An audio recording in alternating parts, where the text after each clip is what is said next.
Geekvice and make sure that it comes out okay. I just got notification. We are streaming live. I think that's what that. Yep, it sure is. Where do I find that?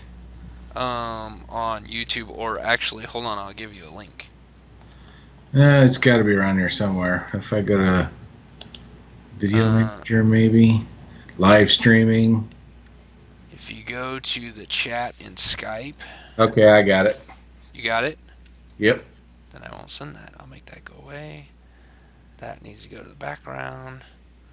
We got that Wearing a up. Uh collared oh, shirt again. you are wearing a collared shirt. What happened to my? Oh, there we go. It got updated. All right. Wearing a collared shirt again. You are wearing a collared shirt. What happened to my? Ah, sweet, and we got sound. So I checked that for sound quality. We are sound in good. All right. So you ready to start this pancake? I don't really know what that means. I don't either. I was wondering where you were going with that. I Oh, don't wait a minute. I know. bet I need to mute. Okay, it is muted. Yeah, If I you're don't gonna. mute YouTube, then you'll get an echo, Oh yeah, probably. you'll get a 10-second lag is what you'll get. Yeah, it's All weird. right. Oh. Before we do It this, says I two wanted to watching. I check. imagine that's you and me. That's you and me. I wanted to check one thing here because I don't know how our Facebook page works with our live streams. So it says two watching. I wish you could click on it and it would tell you who they were. Yeah. Nope. Our YouTube link on our Facebook page does not show the live stream, so I'm gonna put it in here.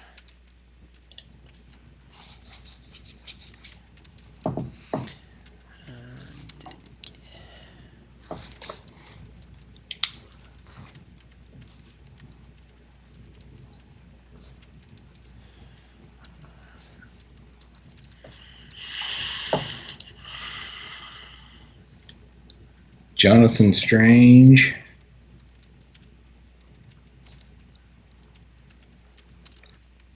And Mr. Norrell. Yeah, that show is really freaking good.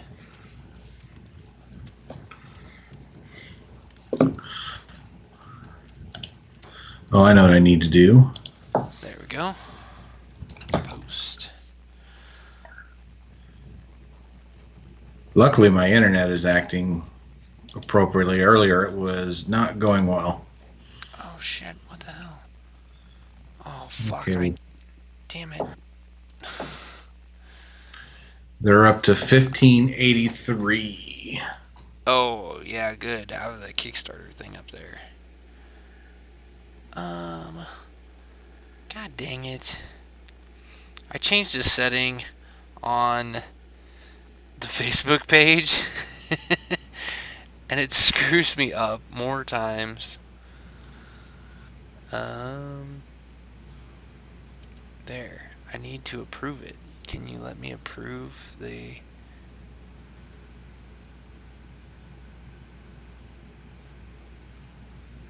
Hidden from page. Allow on page. There we go. There we go.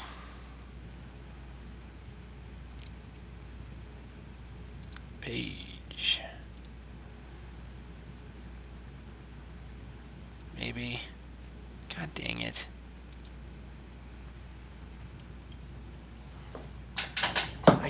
I just want the damn thing to go on there. I made the mistake of published it as myself and not as Geekvice on Facebook. It doesn't like that. Can't imagine why. Yeah. So I had to approve it, and then it didn't show up.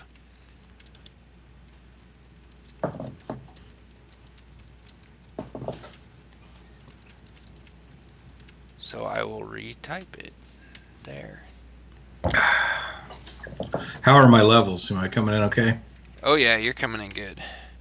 Nice and loud on the recording, which is exactly where I need you, and not loud in my ears, which is even better. Okay. Are you ready to start this? Absolutely. Here we go. And three, two, one.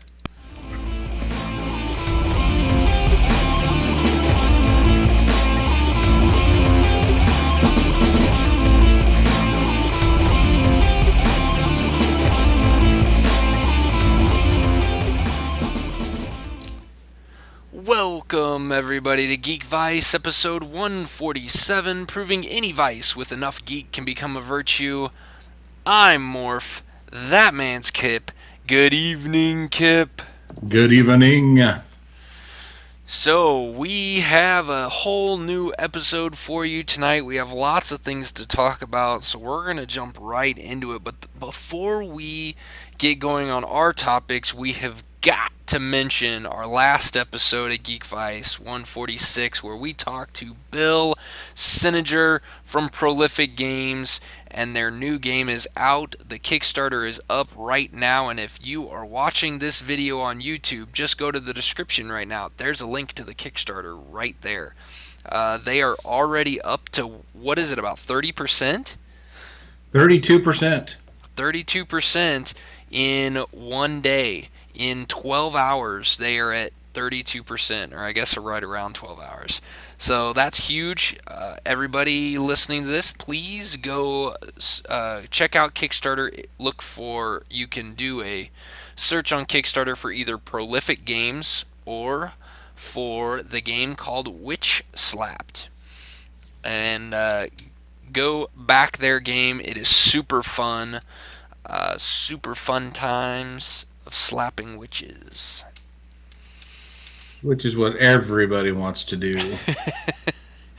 Make sure we enunciate witches. That's right.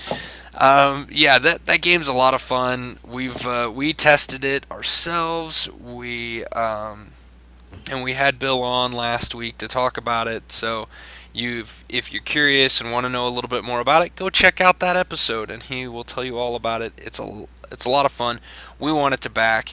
It's also this is one of the first times I've seen this. It's actually cheaper to get it on Kickstarter than it will be to buy it in the store. Their suggested retail value or price is going to be around $25, right? $25, I think. Something like that. And you can get it on Kickstarter for 18. So that is a huge savings, and especially if they hit all their stretch goals to add more spells and whatnots to the game itself, that will increase the value of the game. But you're going to get that for $18. You're not going to have to pay more to get those stretch goals. They'll be included in it. So that's a steal of a deal. And let's see if we can't get them funded in the next couple days. I just like that you said steal of a deal. Steal of a deal. So again, go check out Witch Slapped on Kickstarter, or check out the description below on the YouTube channel. We've got a link to it up also on our Facebook page, so you can go check it out there too. So the next, so what I wanted to talk about was this TV show or mini series that I saw on Netflix, and I didn't realize when it had come out. Which actually this mini series came out back in May to June of 2015. So it's a year and a half old. Had never heard of it before, and actually was based off of a book, which I didn't know it was a book either. The miniseries is called Jonathan Strange and Mr. Norrell, and this is a British historical fantasy. I kind of put this in line a little bit, kind of like the what was it? The Robin Hood that they did. They did Musketeers.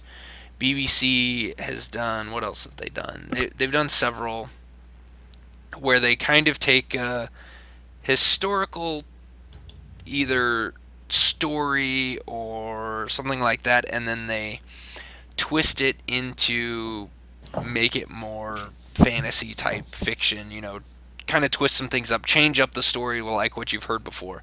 This one, it's more historical in the sense of the time period that it takes place. It takes place during at the beginning of the 19th century, around the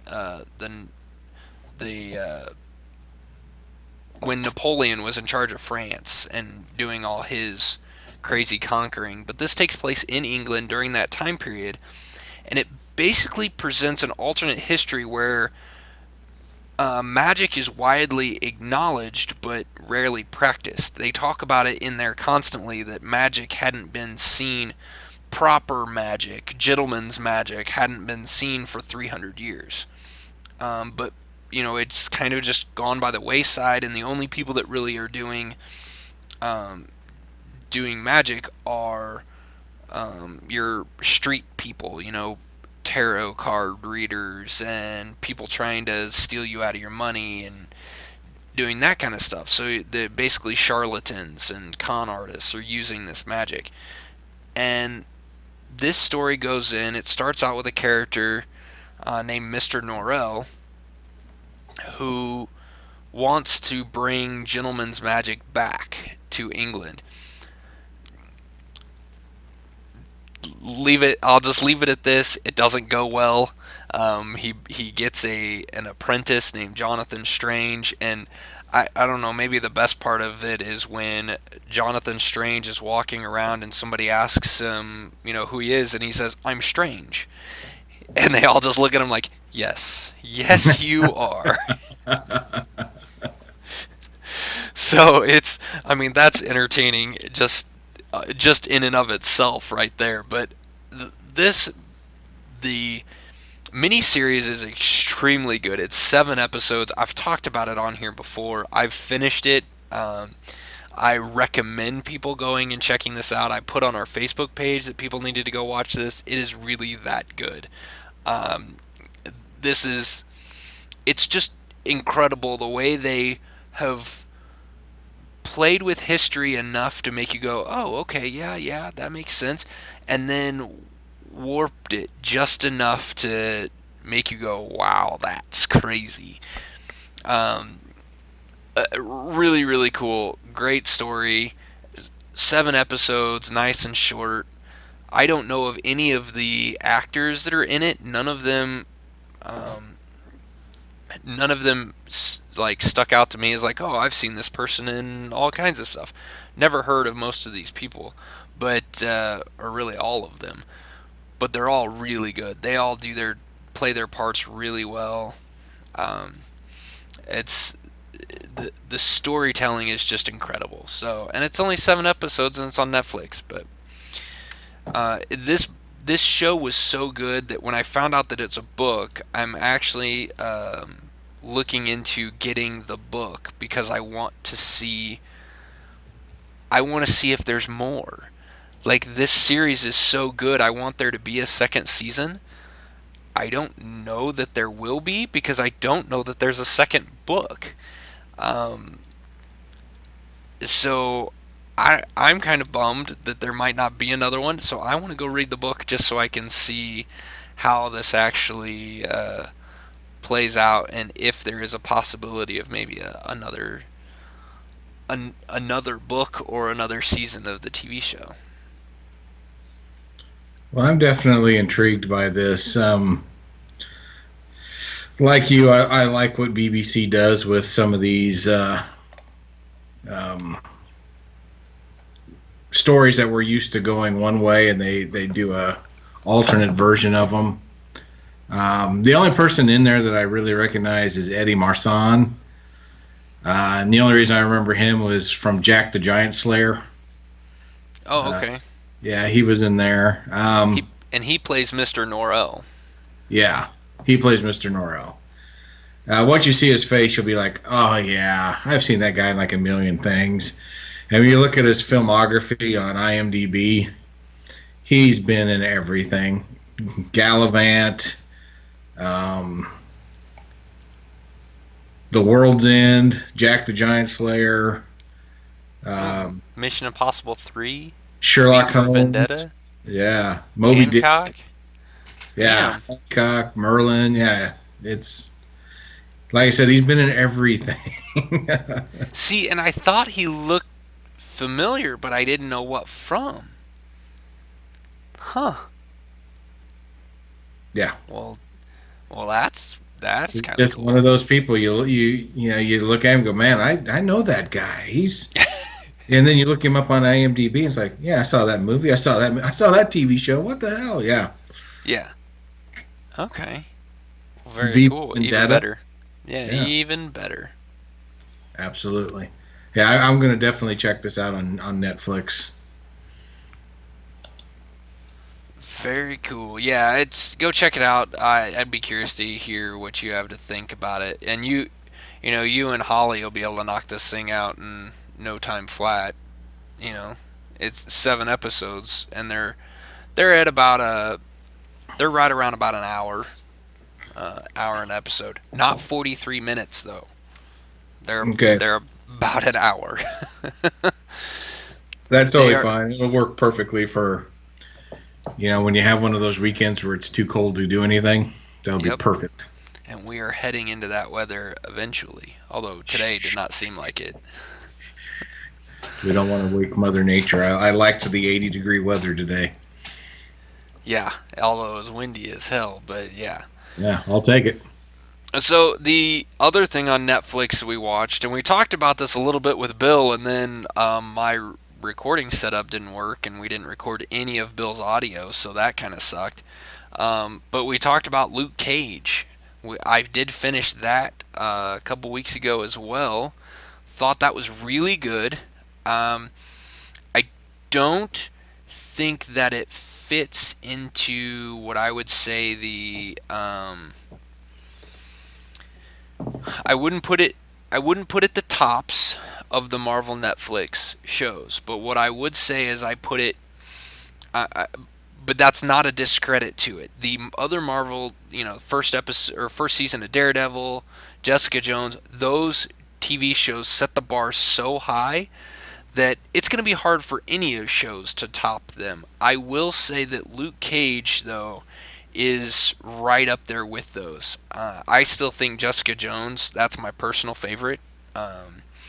I Same. like the I like the mind trip that is that show. This one's not a mind trip. This is kind of a straightforward. This is a straightforward anti-hero story. Daredevil is not an anti-hero. He is going out to do good. He is trying to save people. That is what Daredevil does. So a lot of people try to classify Daredevil as an anti-hero. I don't see him. I don't classify him as an anti-hero. He is a lawyer. He is trying to help people. He is just more violent, about it. Luke Cage doesn't want to be a hero. Luke Cage doesn't want to. His first instinct is to actually get out of the fight, is to actually move away from the fighting. But, Well, his motivation is not to be found out. right, he kind of gets put into a spot um, where he has to help out, and he doesn't have a choice. So, um, Well, there's that one scene where they're in the basement of that club, and he's with that cop, and he says something like, "Well, I'm not a hero," and she's like, "Well, from what I've seen, you are." That kind of sums up that whole story. He did all these heroic acts because he had to, but boy, he just didn't want to, yeah, and it worked. I think it fit pretty well with the era that they created and the whole just leave me alone vibe that he gave. Like, I just want to work in this barbershop and just be left alone. And outside forces just kept getting in the way. And if they would have just left him alone, they would have been fine. That's the beauty of it. yeah, yeah, exactly. If they just wouldn't have blown up the barber shop, everything would have been fine. But Exactly. yeah, it as far as as far as the comic books are concerned and how closely they related to it, I have not read a lot of Luke Cage comic books. I like his story. I like where he comes from. I like the hero for hire kind of vibe of it, and they did a real good job of maintaining that through this, and almost kind of even hinting at it a little bit. That if they do a second season, I almost feel like it's going to be a heroes for hire type story.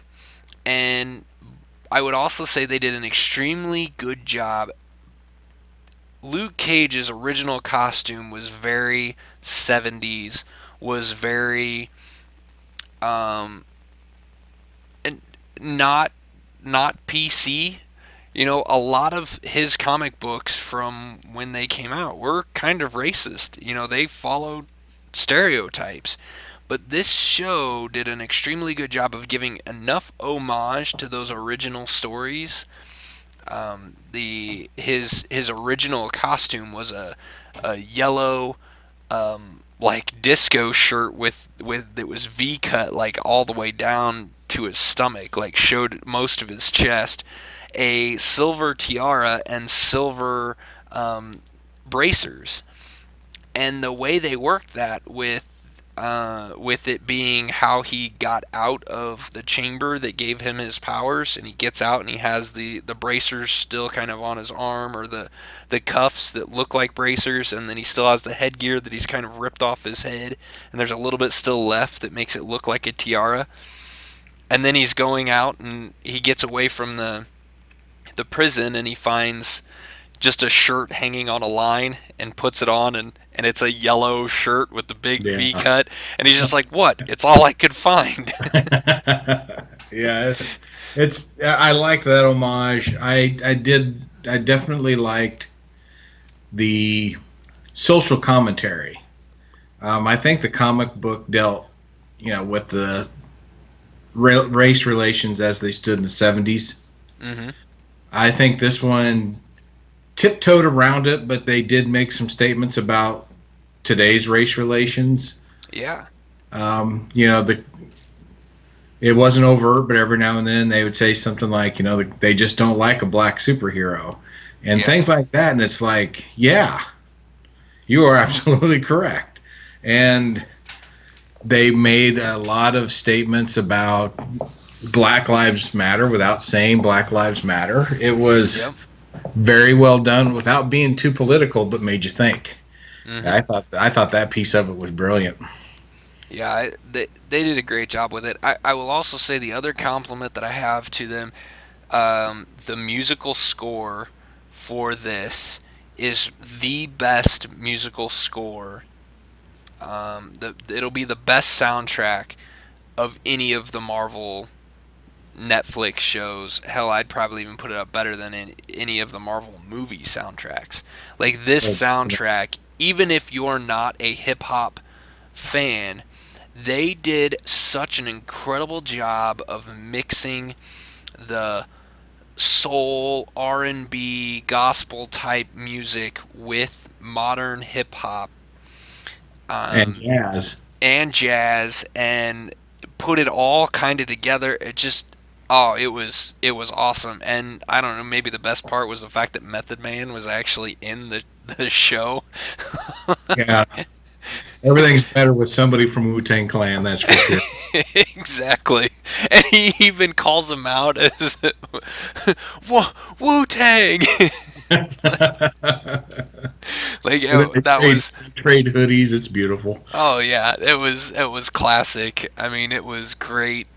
The way they, you know, the way they used that, even like that could have just been a throwaway cameo that wasn't, didn't have to be in there, but they actually built it and worked it into the story so much so that if that scene wouldn't have happened, you would have been missing a piece. Somebody needed to do that. It was great the way they used him. They used Method Man not only just as a throwaway cameo, but also allowed him to speak for the people, and be the person to remind everybody out there that Luke Cage is one of us, and he's just trying to do the right thing. Yeah, And he pretty much turned the word on the street back towards Luke Cage is a good guy when yeah, it was really turned against him at that point. And when they interviewed him on that radio station, interviewed Method Man on that radio station, it was like you were kind of pumped. You're like, yes, finally somebody is standing up for this guy, and it yeah, was great. I really enjoyed it like you did. And to go back to the music, the first song in the first club scene in the first episode. I am not a hip hop guy. I hate to admit it, but I'm just kind of this total metal guy. right. I listen to some really what my wife calls ear bleeding music. I was listening to that going, I could listen to this. I could put this on my iPod and really enjoy it. It was that first song was just Oh was yeah, yeah, and the rest of them were really good, but that first one was like, holy cow, this is awesome. and I love. There's actually I think there's a playlist out there. I saw it on Facebook while I was still Yeah. watching the episodes. There's actually a playlist out there for all the songs and the artists that they used in the club scenes. And like I need to find that and save that in my YouTube playlist so that I can go back and watch those, listen to those again, because those they're that good. They're They just are. incredible. Yeah. So, do you have any questions, concerns, problems that you have? Something that didn't make sense for you? It all pretty much, I'm not going to say went as planned. Of course, I expected the guy who was the bad guy in the beginning to just be the reoccurring bad guy, and as we know, that just didn't happen. It Right. ended in his sister. But is is she really that evil?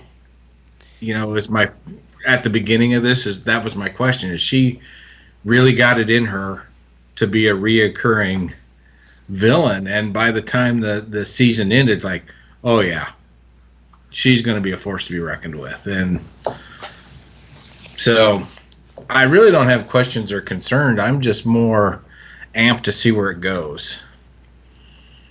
Yeah, this, like in some of the Jessica Jones, even some of the Daredevil, you start kind of, there was so many different threads that kind of came in and out, so many major things that could be tied. I mean, Punisher, having him in there in the second season, Elektra being a part of the series, you know, the Hand, and all these different bad guys and different things that were going this way and that way. Like that one brought a lot of things up. Like, okay, well, how does this really fit into, how does this fit? Is this following what the comic books have set up for us? Is this following things? And Jessica Jones was a little less like that, mainly because it was a very straightforward story, very complicated story, but very straightforward, very Jessica Jones oriented story. Um, Luke Cage's parts in that one were very minimal and just kind of throwaways. This one was even more just straight line. This is the story we're going to go. It threw its twists and turns in there. Don't get me wrong. There was parts of it where you look at it and go, well, didn't see that one coming. But it was it was straight line enough that I didn't feel like it swayed. It didn't it This was the story they wanted to tell. You could tell that this is exactly what they wanted and this is what they were going to give you. And there wasn't a, well, we've got this story and then we also have this story over here and we have this story over here and this story over here and we're going to give you bits and pieces of those other stories, but we're going to tell you this one. No, this was just A, B, C, done.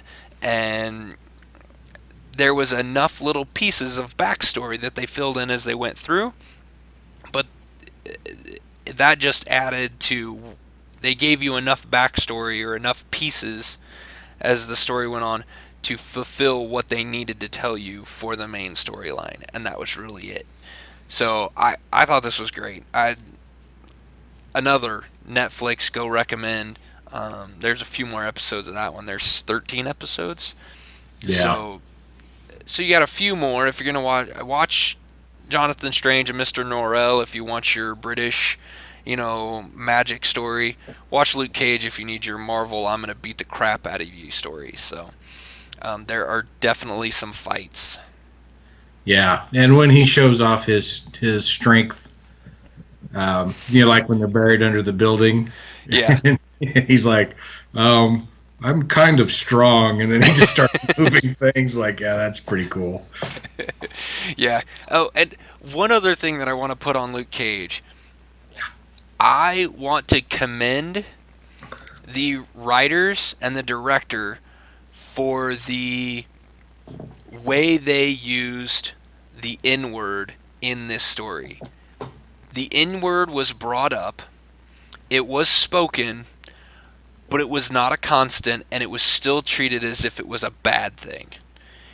The only people that used those words were criminals and degenerates. Yes. It was not used. Luke Cage was called the word a couple times in it. And one of the times he had a kid holding a gun to the back of his head and calls him that, and he's like, "Really? Is that what you see here?"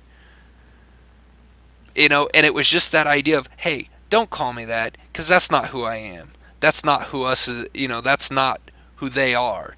And I thought that was incredibly done, and was probably my biggest fear going into this thing was how much of that are we really going to hear? Is it going to be every other word? Is it going to be every person out on the street saying it? And it wasn't. It was just enough in there to still to almost make you hate the people that were saying it, and that was a top notch. Thumbs up to those guys. That was a slippery slope that they could have fallen down drastically, and they walked that tightrope perfectly. Is that Yes, they enough? do. Like, is that enough analogies and like? I think you could slip one more in there. Man, that was bad. So okay, all right. Enough about Netflix. Well, I guess this could be Netflix. Well, this does originate because of Netflix. Okay, well, tell us how this all came about, because I'm curious to hear now. Okay, so every Halloween, every month of October, my focus turns to I just want to watch movies that are themed for Halloween. So the horror genre, of course, comes to the forefront when at least for me when I'm thinking about Halloween. So my whole thing is always goes to Netflix, and then I try to at least watch one horror film a week, sometimes more, depending on if I'm tired of video games or not. And going through the list the last few years, it's all just slasher porn. It is over the top, gross, disgusting slasher films. Well, there are some exceptions to that, but it just seems like scares now are coming in a more graphic, a more way over the top format. And I don't know, maybe it's just because I'm older and I just don't need that. But it just got me thinking, are we like at the worst? There's a golden age of everything. Are we like the opposite end of that for the horror genre right now? Because I still prefer, honestly, monster movies from the 30s. Frankenstein, the Wolfman, Bela Lugosi's Dracula. I mean, those are all from the 30s, and those still stand up. I also like psychological thrillers like Psycho.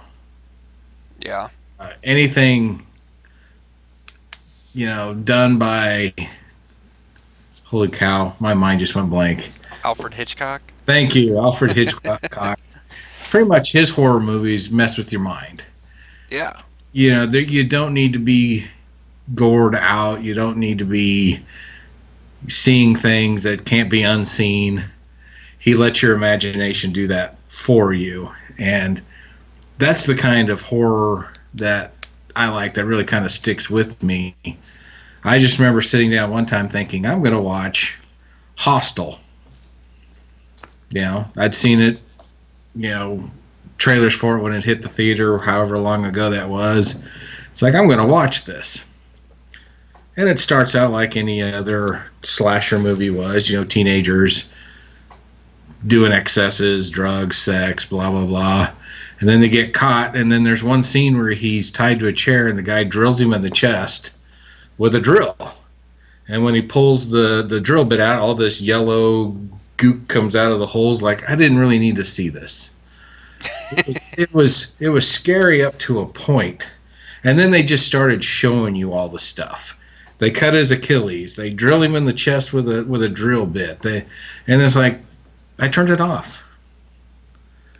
It's I don't know. Maybe I'm just too old for this, but it and maybe you see a difference. You're a lot younger than I am, but it just felt like maybe the audience is so desensitized to this stuff that they have to resort to that. I don't know. What Well, is your take on this? it kind of goes. This is a conversation and a question that probably gets asked every year from multiple different places. Whenever one of these movies comes out, because you're right. I mean, I want to say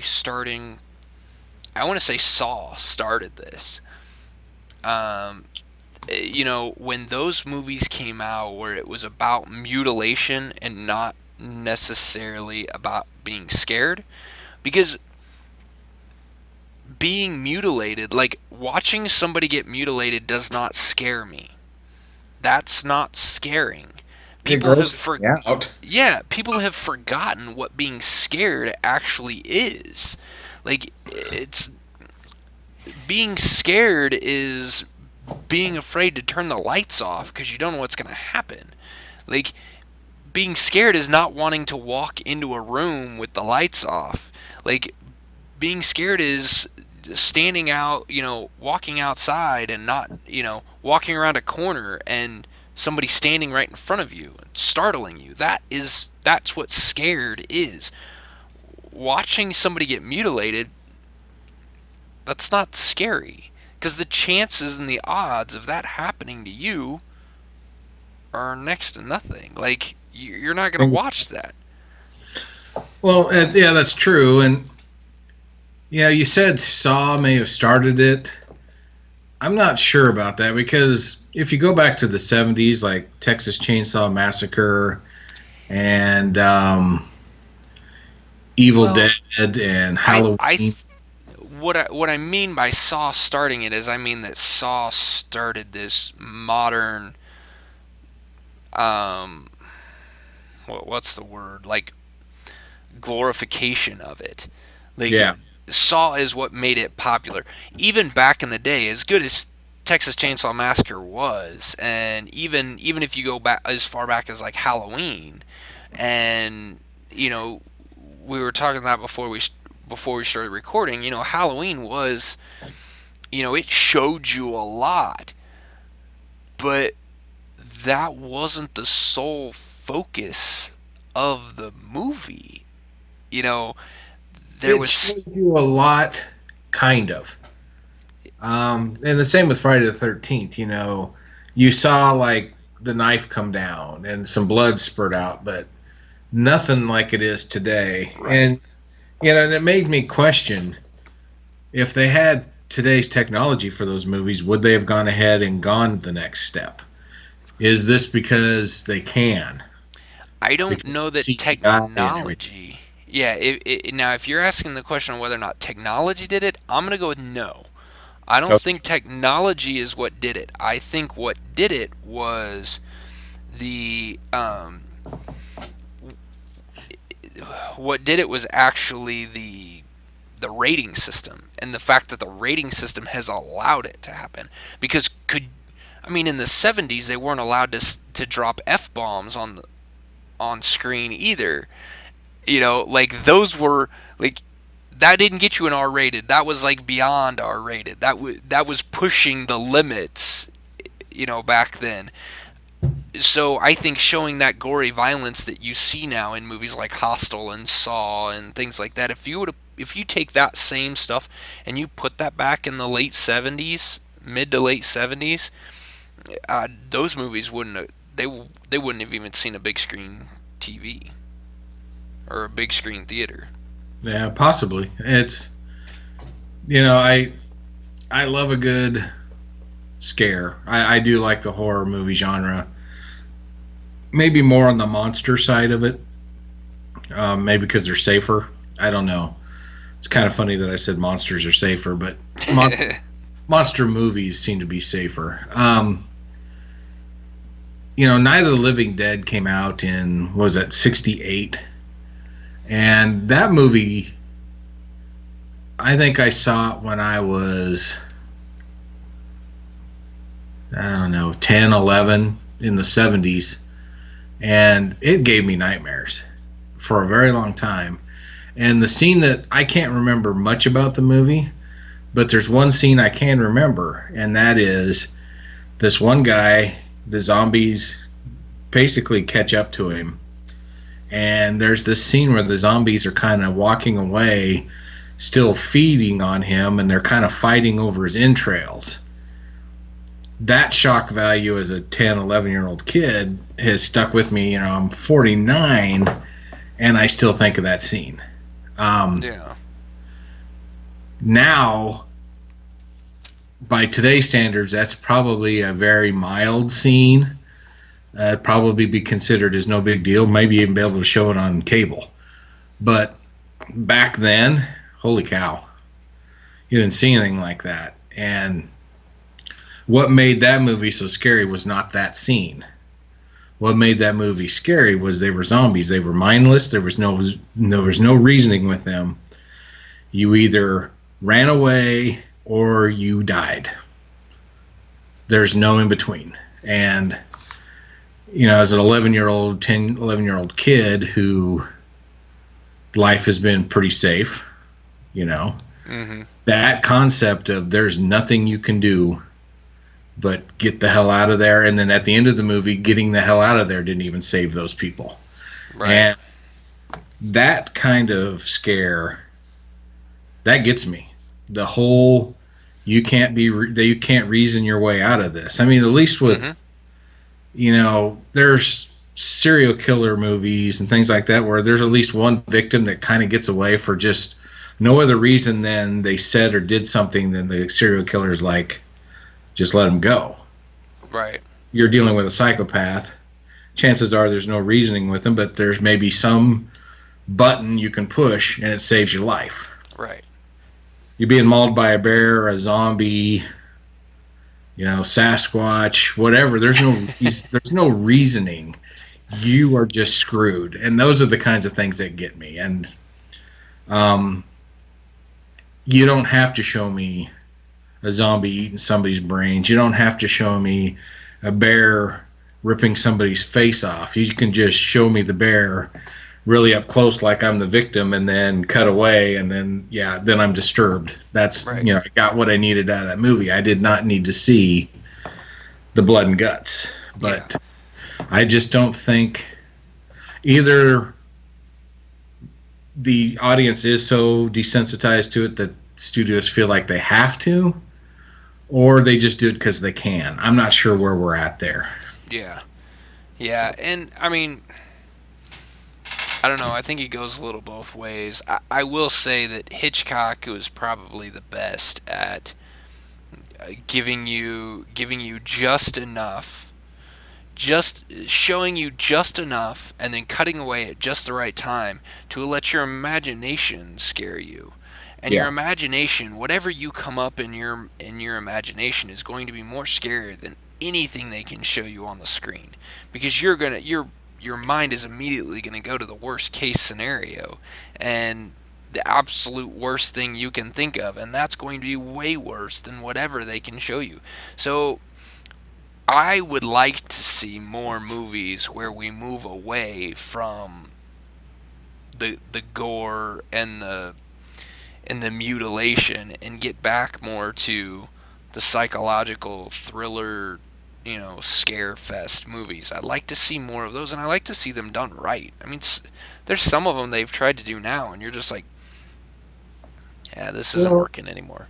there's movies like The Blair Witch Project, which did that. You didn't see anything.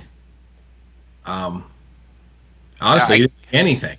I But couldn't watch that movie because it made me sick. So yeah, well, it did make a lot of people motion sick, and I think the way they filmed it took away from the story. yeah, But the story was scary because you didn't see any of whatever it was. If it was the Blair Witch, whatever it was, you didn't get to see it. So your right, imagination got to fill in the blanks. And I don't think there's anything scarier than giving you enough that your imagination has to fill in the blank. And it's going to fill in the blank with something that is like your scariest thing. What yeah, terrifies you the most? That's what your brain's going to throw in there for you. Um, the Blair Witch Project tried to do that. The Conjuring kind of does that, but then again, they show you. yeah. It's Well, just like the movie Signs. yeah, Yep, going back to Shyamalama Ding Dong, but that movie really, really worked until they showed us the aliens, and then yeah, hell, if they yeah, never showed us those aliens, that movie would have been creepy as hell, and it would have really worked. yeah. Well, That and the fact that um, they killed by water and they tried to attack a planet that was 2/3 water. But other than that, yeah, and I mean, I think some of those movies have really done, have really been top notch in the way they handle those kind of things. I mean, we've talked about Psycho. We've talked about another Hitchcock movie was The Birds. I found this list when we decided this was going to be our topic. I found this list. It was the 31 scariest movies of all time, and I'm not going to go through all 31 of them, but I'm going to go through let's say the top 10 that they have on this list. And this is kind of the prime example of kind of what you had talked about or what you had brought up on whether or not it's best, is the better scare being shown or being leaving it to your imagination. Um, but just listen to these movies: The Exorcist, The good Shining, movie. Halloween, Poltergeist, The Evil Dead, Cabin in the Woods, Nightmare on Elm Street, The Birds, and Aliens. So, Alien. or Alien, sorry. I always screw that up. Alien, the original from 1979. Another one of those where the alien, I want to say the alien in that movie didn't show up until probably 2/3 of the way through the movie. A full grown one didn't. That's for Right, sure. right. Another movie that's not in here that you could actually kind of fit into that same category where it's the suspense that adds to the scare factor is Jaws. Oh heck yeah, That brilliant. was a that was an extremely scary movie, but you didn't see the shark. And once you saw the shark, it lost kind of the scare factor because the shark would look kind of lame. but but it was just that it was the music, it was the suspense, You it got to was know the human part of it too. right. It was the becoming attached to those characters and then building up that suspense that somebody's not going to make it out of this. Um, and then when it happens, it's scary as all hell. And I I think that's where, I mean, if you look at the common theme amongst these movies, the in the top 10 here, the newest movie is Cabin in the Woods at 2012, and then after that, I want to say there's not a movie in here that's before the mid 80s or after mid 80s. Black Swan they had for some reason. That's 2010. Yeah. I Well, would not that's call that a horror movie. yeah, and that's even a little farther into the list. That's where the list starts getting a little questionable for me. But of the top 10, the other than Cabin in the Woods, which I haven't seen and I've heard is extremely good and I need to see it. Um, but other than that movie, the oldest or the closest to modern movie that we have is Nightmare on Elm Street at 1984. Well, they have Every other 28 Days Later in 2002. right, Did again you not in the see top 10. 28 Days Later? I've seen yes. What that was the first one, right? And then there was Yeah. yeah, I saw that one, and it was okay for what it was. That's another movie that the beginning is so much scarier because you don't know what the hell's going on. And then once you Yeah, find out what's going on and he meets up with other people, the movie kind of loses its footing, I guess is the best way to put it. yeah. 28 Days Later, he wakes up in a hospital Mhm. all alone. Mhm. Can't figure out where anybody is, and he's just wandering around the streets, and there's nobody. Then he walks into this church, and there's just a mound of bodies, and he's just standing there, and he goes, "Hello," and this guy, this zombie who used to be a preacher, like, "Whoa, fuck," and just starts chasing after him, and this, he doesn't know what's going on. He's running, thankfully this other non-zombie shows up and saves his butt. Right.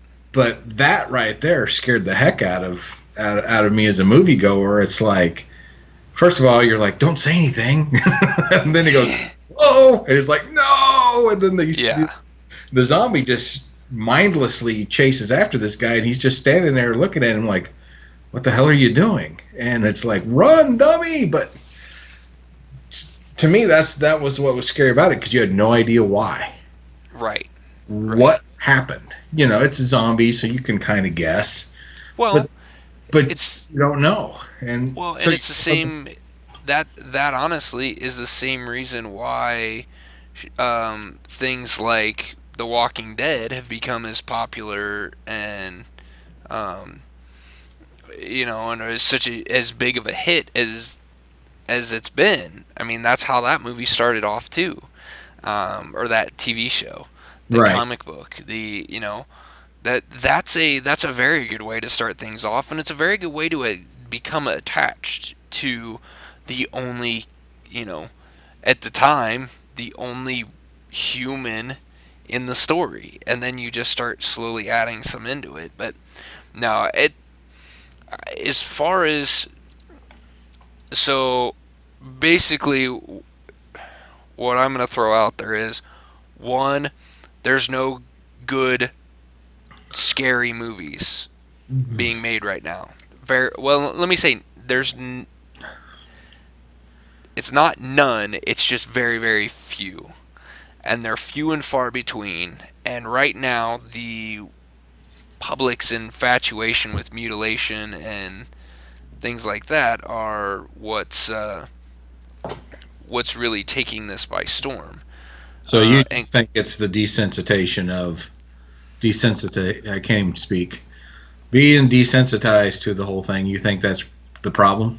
no, I think it's just people don't they're I don't think they're desensitized to it. I just don't think they actually know. Like I think people's infatuation with seeing blood and guts and gore is what's done this, not the desensitized, Okay. not the desensitization of Yeah. America. It's not easy to Um, say, is it? yeah, no, that word does not work for me. But Yeah. because I don't think um, I don't think you can be desensitized to a true scary movie. You can't be desensitized from being scared. You're either scared or you're not. And, to each person is going to be a little different, but It's, I don't think that changes. Does that make sense? I get what you're saying. Yeah, I think they're running out of ideas. Um, the the heyday for me for the horror genre was the 80s, Mm-hmm. the teen slasher movies, but that was probably because I was a teen. Right. And let's be honest, when you're 14, 15 years old and there's a chance that there's going to be naked women, you're going to freaking watch. And that's what those 80 movies did. They threw teenagers gone wild and Yeah. and had somebody kill them. Kind of a almost like your parents telling you, you keep this up, it's going to catch up with you. Yeah, well, it did in the form of Jason and a machete. Uh, Yeah. Maybe that's the story, but to me, that was the heyday of it. Um, that it was a slasher, but it wasn't overly gory. It wasn't gross. But before that, it's the old Bela Lugosi type of monster movies and Right. Lon Chaney, and yeah, to me that was, they did amazing things considering it was the late 30s with Right. with special effects and telling a story, actually making Frankenstein's monster human, made Mm-hmm. him even scarier Yeah. because he just wanted to be normal. He didn't really realize that he was a monster until he started getting treated like a monster, and then he saw his reflection in the water, and then you know Right. it all goes downhill from there. To me, that's a good story. Yeah. It's not overly scary, it's not overly gory, it's just a good story, and you actually kind of feel sorry for the monster. Well, and I think that's something that's kind of being left out. This, you're in order to tell a truly scary story, you need a story. And Good the point. movies the movies Saw and the movie Hostel, they don't have a story, let alone a scary story. They just have honestly, those movies are like watching Michael Bay with explosions. There's no story in a Michael Bay movie, not his recent ones. There's just explosion after explosion after explosion. Well, in Hostel, there's no story. There's just mutilation after mutilation after mutilation. There's no the only dialogue is in there is in order to get you on to the next mutilation. So it's I I think that's what's missing. I think that's what's caused um, our fall from the true horror movies and the true scary movies is that people forgot how to tell a good story. Yeah, the hostel story I think was, rich guys used young hot women to lure young men into their demise. I think that's the story, if I remember correctly. But like I said, I turned it off. And Yeah. like I said, that's not a story. That's a No. premise. It's not Yeah. a story. I don't know. I just was disappointed. I was really looking forward to watching something this weekend, and I just started looking through it, and it's like I'm kind of not wanting to watch any of these, and maybe I just have to do search for the old stuff, I guess. Yeah.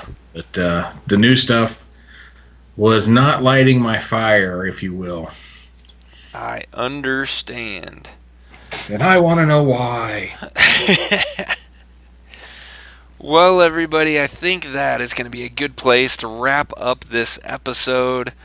We have put a nail in this coffin. You can go Uh, check us go check us out at geekvice.blogspot.com. You can also check us out on Facebook at facebook.com/geekvice. You can follow that man over there on Twitter at Kip Killigan. You can follow me at Geekvice. And of course, you can always go check out our YouTube channel at tiny.cc/geekvice. Please go subscribe. Go check out our videos there. I have almost wrapped up Assassin's Creed Rogue. We'll have, I believe it's 2 more episodes. I did run into a small dilemma with the next episode that's coming up. I have tried to fix it as much as possible. The same problem we had with the Geek Vice episode with Bill, where I didn't record the audio, is the same thing that happened to that one. I recorded my audio. You could hear me talking, but you couldn't hear the gameplay audio. So I've had to go do some tweaking and kind of edit in some of the cutscenes because we're almost to the end of the story and you need the cutscenes to tell you what's going on. So I think I've got that fixed up. It's a little bummer that that happened. There's one cutscene that I can't get replayed, so I don't know how to find it. Hopefully I can find that before Thursday and we'll still get that uploaded for everyone to watch. So you could check that. Also, if you want to check out our videos and you don't want to go to YouTube, you can find them right there on Facebook. On the left-hand side of our Facebook page, there is a YouTube button. You click that YouTube button, and it will show you all our videos that we have on our YouTube channel. They are not as organized as they are on YouTube, but they're all there. So if you want to watch them, you can watch them there. And go back, Witch Slapped on Kickstarter. That's right. Go click on the link in the description below, and you can go back Witch Slapped. So, and of course, if you want to get a hold of us because you don't like you want to let us know what your scariest movie is, or why you think we're idiots and that Hostel and Saw really are scary movies, you can email us at geekvice@gmail.com. I really want to hear somebody justify the fact that those movies are scary. So, please, Yeah. bring Norm it. from Cheers, we're talking to you. Yeah, bring it. So, alright, everybody, we're going to end it there. Thanks for watching, and we will see you next week. This podcast is part of the Podcast Arcade Network.